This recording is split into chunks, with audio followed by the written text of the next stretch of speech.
नमस्कार दोस्तों, स्वागत है आपका इन्फिनिटी भक्ति 369 में। तो दोस्तों, आज हम जानेंगे शिव तांडव स्तोत्र संपूर्ण हिंदी भावार्थ में। हर हर महादेव। कहा जाता है कि जब भगवान शिव तांडव करते हैं तो उनका यह नृत्य केवल विनाश का प्रतीक नहीं होता, बल्कि सृष्टि के परिवर्तन और नई शुरुआत का भी प्रतीक होता है। शिव तांडव स्तोत्र में भगवान शिव के इस अद्भुत और विराट स्वरूप का वर्णन किया गया है। आज हम इसे संस्कृत में नहीं बल्कि बहुत ही सरल हिंदी में समझेंगे। तो आइए श्रद्धा से भगवान शिव का स्मरण करते हुए शुरुआत करते हैं। श्लोक पहला। जटाओं में गंगा और गले में सर्प। भगवान शिव की घनी जटाओं से माँ गंगा की पवित्र धारा बह रही है। उनकी जटाओं में बहती गंगा उनके मस्तक को पवित्र कर रही है। भगवान शिव के गले में बड़े बड़े सर्पों की माला सुशोभित है। उनके हाथ में डमरू है, जिसकी गूंजती हुई ध्वनि डम डम डम चारों दिशाओं में गूंज रही है। ऐसे प्रचंड तांडव करने वाले भगवान शिव हमारा कल्याण करे। हर हर महादेव। श्लोक दूसरा। तीसरा नेत्र और अर्धचंद्र। भगवान शिव की जटाओं में माँ गंगा की लहरें लहरा रही है। उनके मस्तक पर तीसरा नेत्र है, जिसमें प्रचंड अग्नि जल रही है, और उसी मस्तक पर सुंदर अर्धचंद्र भी सुशोभित है। भगवान शिव का यह रूप हमें बताता है कि उनके भीतर एक साथ शीतलता भी है और प्रचंड शक्ति भी। ऐसे चंद्रमा को धारण करने वाले भगवान शिव में मेरा मन हर्षण लगा रहे। तीसरा श्लोक। माता पार्वती के प्रिय। भगवान शिव पर्वतराज हिमालय की पुत्री माता पार्वती के प्रिय है। उनका दिव्य स्वरूप चारों दिशाओं को आनंद से भर देता है। कहा गया है कि भगवान शिव की कृपा की एक दृष्टि भी बड़े बड़े से संकटों को दूर करने वाली है। ऐसे भगवान शिव जो संसार के सभी प्राणियों के स्वामी हैं, उनमें मेरा मन हमेशा आनंद प्राप्त करे। श्लोक चौथा। सर्पों की मणि और हाथी की खाल। भगवान शिव की जटाओं में रहने वाले सर्पों के फन पर चमकती मणियों से दिव्य प्रकाश निकल रहा है। उस प्रकाश से चारों दिशाओं ऐसी दिखाई देती है जैसे वे कुमकुम से सुशोभित हो गई हो। भगवान शिव के शरीर पर हाथी की खाल भी वस्त्र के रूप में सुशोभित है।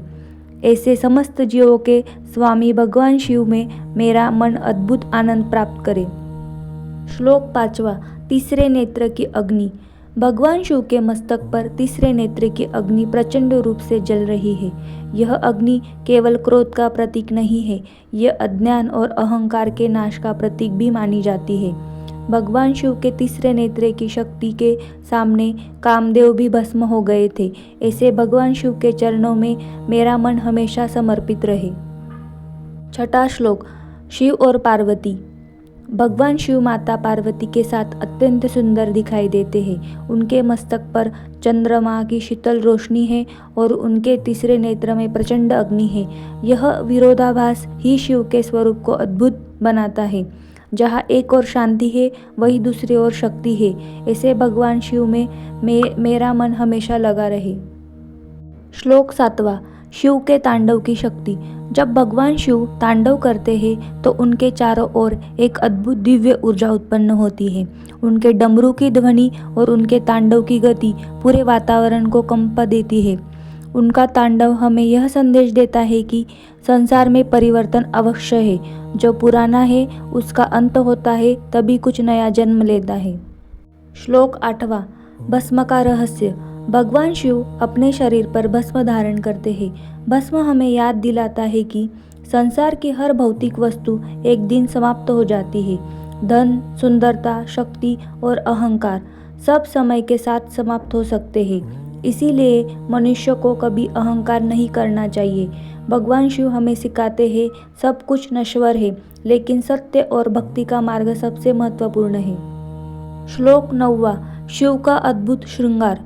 भगवान शिव के गले में सर्प है, मस्तक पर चंद्रमा है, जटाओं में गंगा है, तीसरे नेत्र में अग्नि है और हाथ में डमरू है। उनका यह स्वरूप हमें बताता है कि भगवान शिव प्रकृति के विभिन्न शक्तियों को अपने भीतर समाहित किए हुए हैं। वे भय के बीच निर्भयता, अंधकार के बीच प्रकाश और विनाश के बीच नई सृष्टि का संदेश देते हैं। श्लोक 10वां। शिव के चरणों में भक्ति। जो व्यक्ति अपने मन को भगवान शिव के चरणों में समर्पित कर देते हैं, उसके भीतर धीरे धीरे अहंकार कम होने लगता है। मनुष्य को संसार की मोह माया से ऊपर उठकर भगवान शिव का स्मरण करना चाहिए। शिव की भक्ति में मन की शांति देते हैं और जीवन में धैर्य रखने की प्रेरणा देते हैं। इसीलिए मेरा मन हमेशा भगवान शिव के चरणों में लगा रहे। 11वां श्लोक, शिव का तांडव और संसार। भगवान शिव का तांडव केवल एक नृत्य नहीं है, यह सृष्टि के निरंतर परिवर्तन का प्रतीक है। जन्म होता है, जीवन चलता है, फिर अंत आता है और अंत के बाद फिर एक नई शुरुआत होती है। यही प्रकृति का नियम है।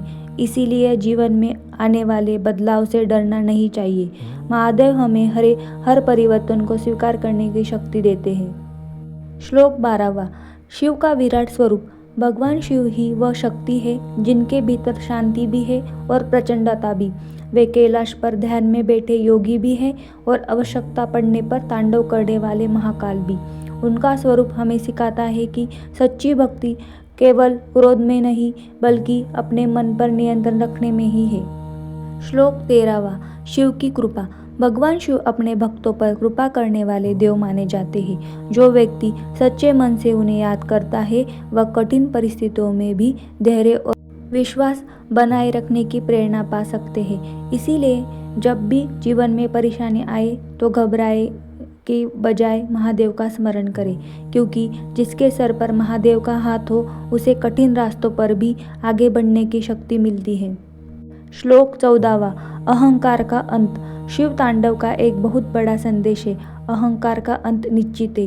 रावण जैसे महान ज्ञानी और शक्तिशाली व्यक्ति भी जब अहंकार में डूब गया तो उसे भी अपनी शक्ति की सीमा समझनी पड़ी। इसीलिए जीवन में चाहे कितना भी सफलता मिले, मनुष्य को विनम्र रहना चाहिए, क्योंकि शक्ति का सबसे सुंदर रूप है विनम्रता। श्लोक 15वां, शिव का स्मरण।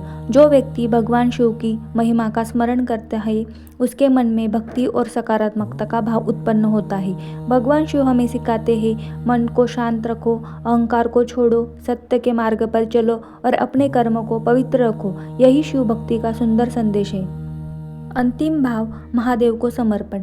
अंत में शिव तांडव का भाव हमें भगवान शिव के चरणों में संपूर्ण के ओर ले जाता है। हे महादेव, मेरा मन से अहंकार दूर कीजिए, मेरे भीतर का भय दूर कीजिए, मुझे सही मार्ग चलने पर शक्ति दीजिए, मेरे जीवन में आने वाली कठिनाइयों का सामना करने का साहस दीजिए और मेरे मन को अपनी भक्ति में स्थिर रखिए। हे महाकाल, अब आपकी कृपा मेरे और मेरे परिवार पर सदैव बनी रहे। हर हर महादेव।